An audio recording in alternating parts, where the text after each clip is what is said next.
Hi my friends, welcome back to another Thursday story time with Miss Megan.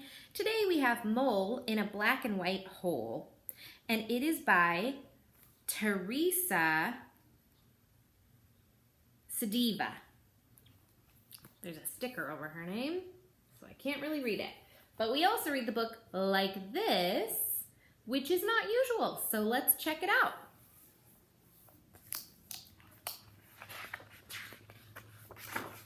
Mole in a Black and White Hole. Mole lived in a hole, deep under the ground. It was dark and it was damp, but it was his home. He lived alone, apart from his only friend, a bright pink chandelier.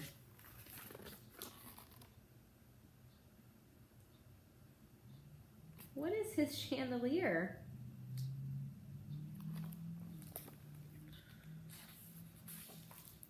Mole found great comfort in chatting to his friend and loved how colorful he was. Sometimes he wondered if there might be more out there if he looked, but he was too scared to leave his little hole.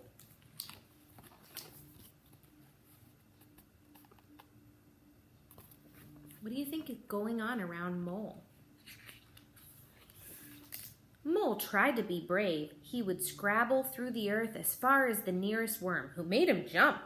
But then he'd go straight back to his hole and his friend. It was all he'd ever known.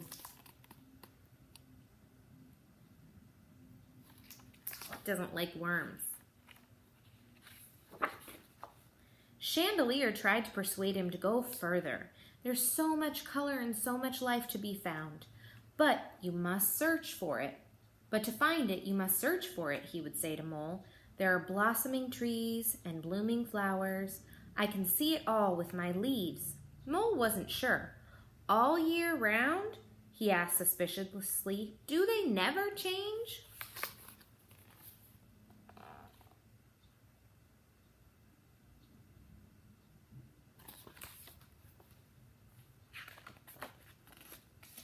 Of course, said Chandelier. The golden sun turns the flowers into glossy fruits for the colorful birds to eat. What happens when the fruit has all gone? Asked Mole. What does the sun shine on then? Look at those pretty colors.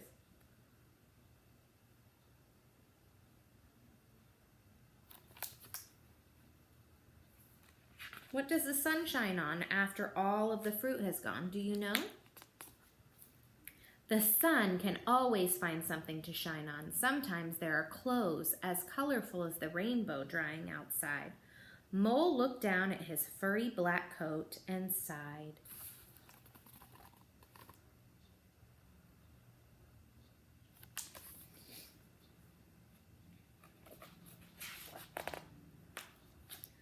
The sun makes everything look beautiful. The houses in town sparkle with color when the sun comes out. The sun must get exhausted with all that shining, said Mole.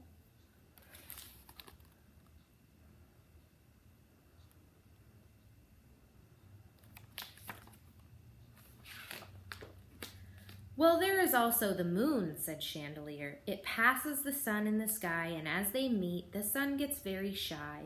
It blushes and turns everything pink and orange before hiding in the hills for the night. Then everything goes black and white again, said Mole, with great satisfaction. Why do you think Mole said that? Because he kind of likes black and white, right? He's probably a little bit afraid of color. The next day, Mole was woken up by a warm sunbeam on his cheek. When he opened his eyes, he couldn't see anything. It was too bright. It was so bright that for a while he didn't realize what was missing. Can you tell what's missing? What happened? Is that Mole's chandelier right there? And what is coming in his little hole? Maybe Mole will stick his head out. What do you think? His beloved chandelier was gone. In that moment, his world seemed darker and blacker than ever. He cried and cried and cried until he ran out of tears. But then he remembered what his friend used to say.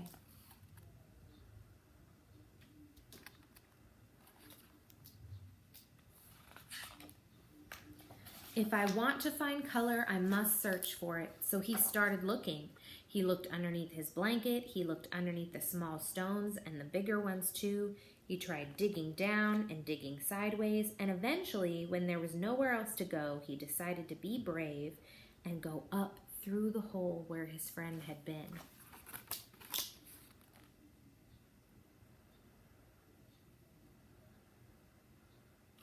Aren't these illustrations fun? When he popped his head out of the hole, he got a surprise. The night was not black and white like he had thought. The silver moon shined like a precious jewel, and in the town the windows gleamed and lit up the night. Mole gazed in awe. Look how beautiful that is. So pretty, right? Then the dawn came up, and the world became a glorious riot of color. It wasn't just color, it was a world full of wonder. The birds sang, and the scent of flowers filled the air. Mole felt so alive. It was very different from his dark little hole. Mole had a very good idea, and he looked around and gathered up some colorful things. What do you think he's going to do with the colorful things?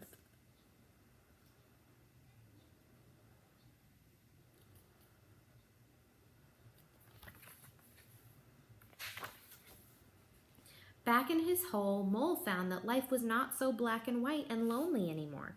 Now I can have color down here and up there, he said happily. He had the best of both worlds, his cozy, colorful hole and this whole new world full of friends to explore. Look at that.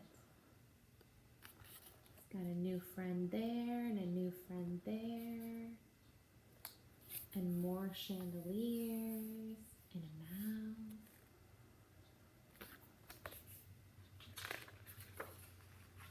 The end, my friends. I hope you really enjoyed this book, Mole in a Black and White Hole. If you would like to get this book, you just need to come down to the library and pick it out. It will be waiting here for you along with a bunch of other new books.